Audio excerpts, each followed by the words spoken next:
Okay, Games Workshop coming at us with more new Dark Eldar with the beautiful new Battleforce box and of course the new Lady Malys model. Now, I'm sure a bunch of you would expect me to jump on the bandwagon and paint Lady Malys for today, and I'm not saying she's a bad model, I'm not saying she doesn't interest me, but I have been waiting a very long time to get a hands on a really nice plastic Archon, because man did Games Workshop just do a terrible job with the last one. It was awful. Who made this pose? Feet together, terrible. So now we finally got one that is absolutely stunning and I'm so excited, and that's what I'm going to paint for you guys in today's video. So without further ado, let's dive in and get my dream Archon painted up. So this particular Archon, the one they just released, which I think, as you said, is stunning, is definitely like a mirror to the original metal, not the original metal one, sorry, the one that came out in the mid 2000s, but was also a beautiful sculpt. And this one is definitely just like they took that one and they made it plastic and gave it more detail and made it really like that's exactly what I wanted. It's like they reached inside of my brain and sucked out exactly what I wanted for an Archon and gave it to me. So I'm so delighted to be able to paint this guy up. So I did my traditional spray black and spray grey sear to give me a really nice kind of base to start working with. When I'm following along with this, I'm trying to follow along with my actual Dark Eldar guide, because this guy is obviously just going straight into my army. It's not a model being painted solely for the purpose of a video, which I do quite a lot. This guy is for my army, therefore I'm paying him to match.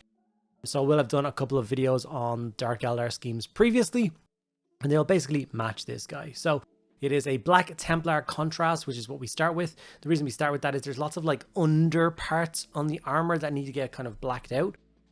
Like their armor is not head to toe, front to back. There's definitely like, you know, plates on the thigh, which will just cover the front of the thigh, and the back of the thigh is actually like a bodysuit and stuff like that. So you gotta kind of pay attention to make sure which parts are armor, which parts are not armor, and the bits that are not armor, you kind of black in. After I moved over to Pterodon Turquoise and applied this all over the serrated, awesome Dark Eldar armor plates that exist all over this model. Because he's an Archon, he's got quite a lot of armor, so it is quite a lot. Blood Angel's Rod contrast was then brought in for all the cloths. Obviously, he's got an awesome loincloth and he's got an amazing cape. And we did all of that in a nice bright red color. We're going to be layering that up, like we're going to be shading it down, and then we're going to be going 3 layers of highlight to really make that cape pop and be a really standout feature on this model. And I'm really excited to bring that to you guys. Obviously, there's quite a lot of folds the way it's kind of curved. It's not going from like around his neck and then down his back. It's pinned to his big, broad, wide shoulder pads.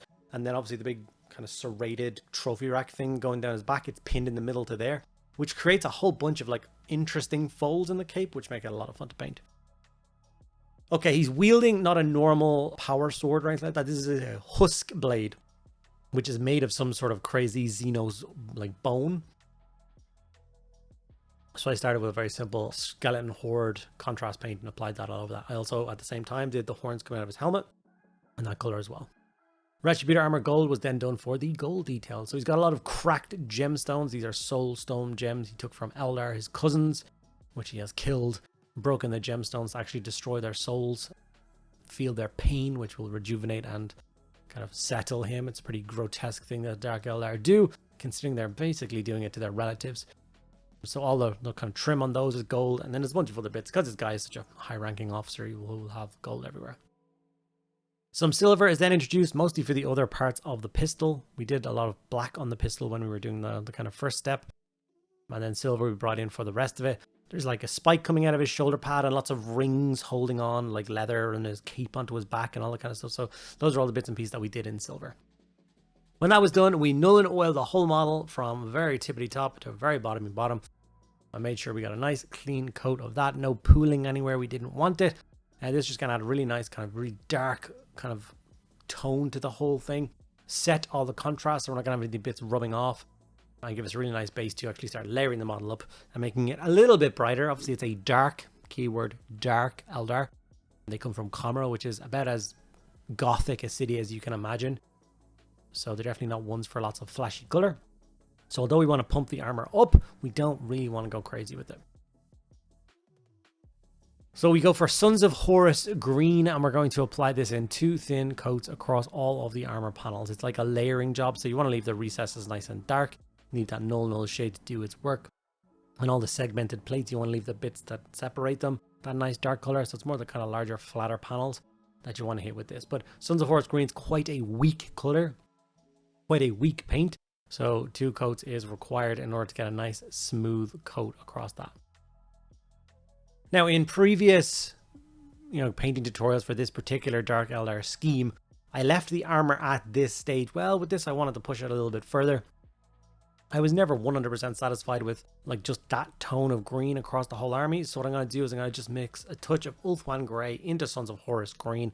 Give me something to work with as a highlight. I couldn't think of the next step for Sons of Horus Green that would match really well. I don't think there is one. So the Ulthuan Grey is the same tone as the Sons of Horus. So mixing them together made sense, giving me a nice base coat. And I kind of did a little bit of edge highlighting on some of the sharper points. And then a little bit of on the flatter panels, just to make the armor pop just a little bit more. Obviously, it adds a little bit of time, a little bit more effort. You can leave this step out if you're following along and you don't wish to do it. You could even consider, doing the extra steps on maybe characters and incubi, but things like Kabbalite warriors and stuff, maybe you'll just leave that step off to save yourself some time. That's totally up to you. I think I will just include this, because I think there's definitely a lot more depth to the armor now than there was before I added that extra highlight. Right, now it's time to work up that cape. And like I said, we're going to go for 3 tones. Mephiston, Evil Sunz, Walrider. If you watch a lot of my videos, you know this is my favorite red triad that exists anywhere on the planet. Those 3 colors work so well.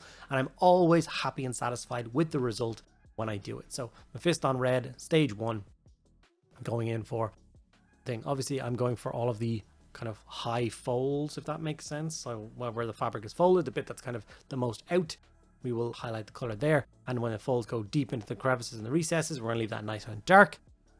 And this will give a really nice effect across it. And this is what I was talking about. If a cape is too still, like if it's down someone's back and it's poker straight, a lot of custodians suffer from this like poker straight cape. It's really hard to add that kind of, I don't know, the definition and the detail to it, because like I said, this is pinned across his back in like 3 or 4 different places. It means the folds are there's a lot of folds, which means it's actually a lot easier to highlight and layer them up. So it was a thoroughly enjoyable experience painting this cape up. I will, of course, jump on and do a Lady Malys painting video if there is enough interest in it. So if you are enjoying this video, you want to make sure that I do the Lady Malys video. There's a couple things you need to do. Make sure this video is successful, which is to give it a like. Make sure you subscribe to the channel, hit the bell notification so you don't miss uploads. And if you have any questions or anything like that, put it in the comments below. A comment, for instance, could be, please do a Lady Malys video. And that can help out me knowing that you want to do that. If you really like the channel and want to help support me grow even further and do crazier and bigger projects, then there's links to things like my Patreon and channel membership there, all linked down below. You get a whole heap of different kind of benefits for those. Extra video every single week. You get access to painting competitions, we do monthly showcases, and there's just an awesome community over there on Discord for you to hang out with and help you with your painting and just being part of a really cool community. So please do think about checking that out. It will make a huge difference.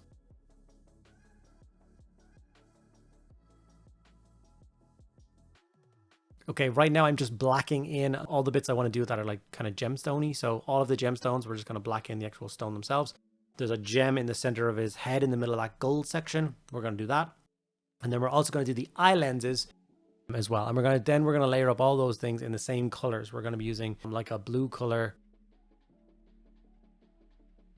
Thousand Suns blue, like Altiok blue, touch of white, and some hard coat in there.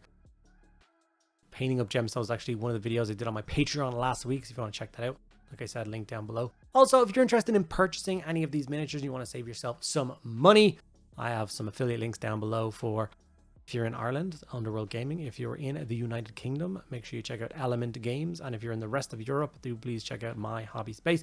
All 3 of those places will save you kind of 15-20% on your hobby purchases.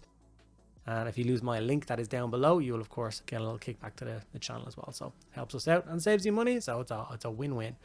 And we all could do with having our hobby books spread a little bit more these days.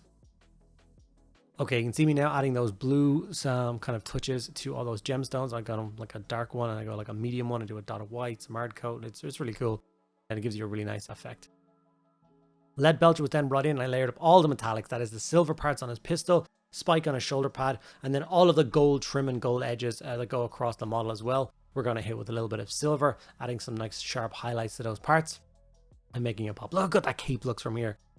it just offsets that kind of crazy green color that exists on the armor really well. And I love the final result, which is this. Hopefully you guys enjoyed seeing how I painted the new Archon miniature. You've learned a thing or two about doing it yourself. You feel less kind of daunted by this awesome miniature. And if you do decide to pick one up, you're not going to leave it in its box for years. You're going to get it done, get it on the table, and start playing some games, because Archons are awesome. Dark Eldar are awesome. I think lots of people should have armies of them because they're one of my favorites. So anyway, well, less ranting. Thank you guys so much for sticking around to the end. I'll see you in the next one.